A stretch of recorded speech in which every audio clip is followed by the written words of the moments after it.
You want to know what a bad day is? I don't think you know what a bad day is. But you're gonna. Put him on speaker. I want to hear him. Put him on speaker. You hear me? Academy? This is a bad day. Well, it's a bad movie, but, I mean, get the point. Sounds like you're waking up. I'm wide awake. You better bring your A game.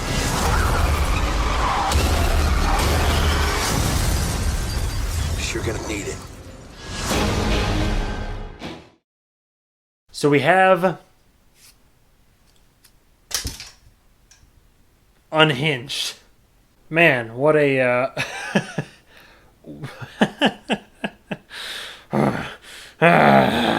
it's pretty much Unhinged summed up in this one little audio excerpt. Hello, by the way, it has been a minute, but theaters are opening back up as my motivation has now skyrocketed. So here we have, after this long theater public shutdown pandemic break, I'm back with another new movie review. So not an old one, but a new one. This is Unhinged, which came out this year, 2020.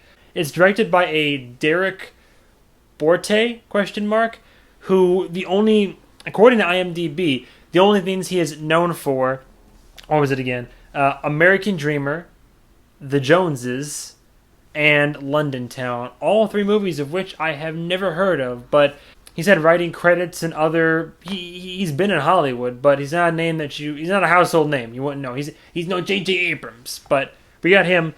The big selling point for this whole film is Russell Crowe, hands down. We've got Russell Crowe, Jean Valjean himself in this movie, and essentially the whole plot of it. You want to know what this plot is? It is man gets road rage and goes nuts. That's it.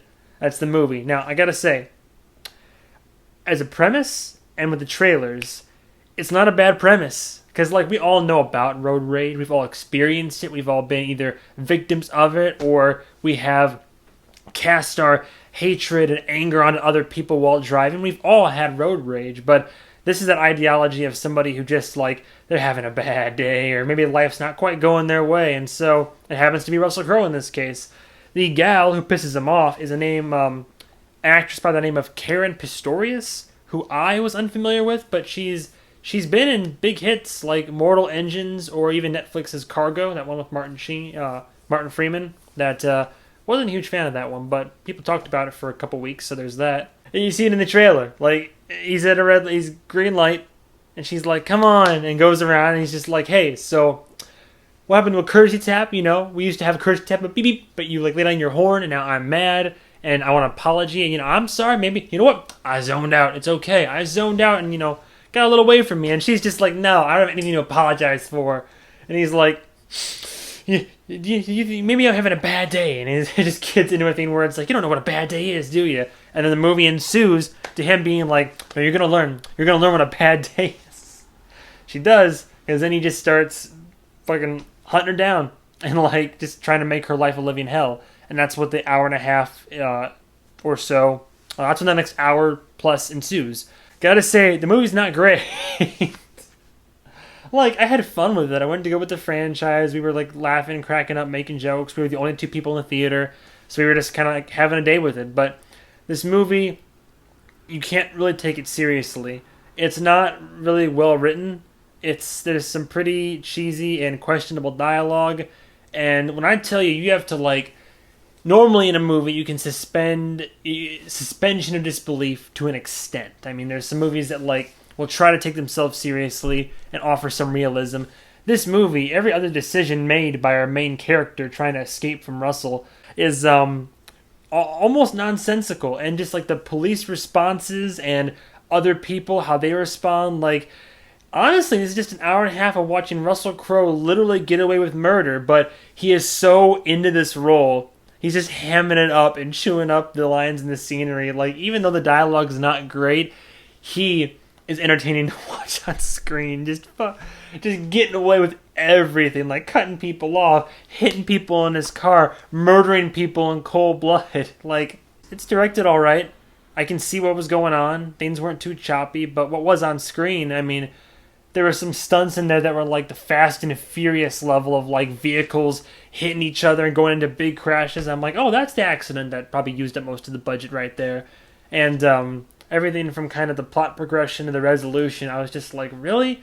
Really? That's what happened? Like, that wouldn't happen. There's just a lot of, like, you're questioning character decisions. Because whenever you watch a movie where there's somebody trying to survive, especially, like, in public, in real life, you can't help but, like, question decisions and, like, why are you doing this? Or, well, if I were them, I'd do this. And, again, normally you can suspend disbelief and accept the plot progression, but not really in this one. It's pretty crazy what happens in this movie.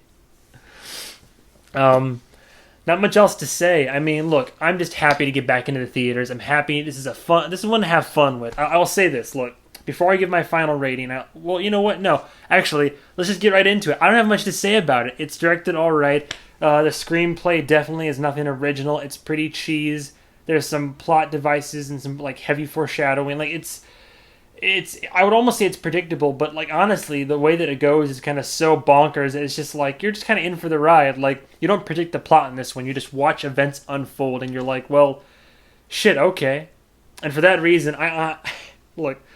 All the laughs aside, I gotta realistically give Unhinged a solid 2 out of 5. Like, it's not a great movie, and I only give it a 2 out of 5.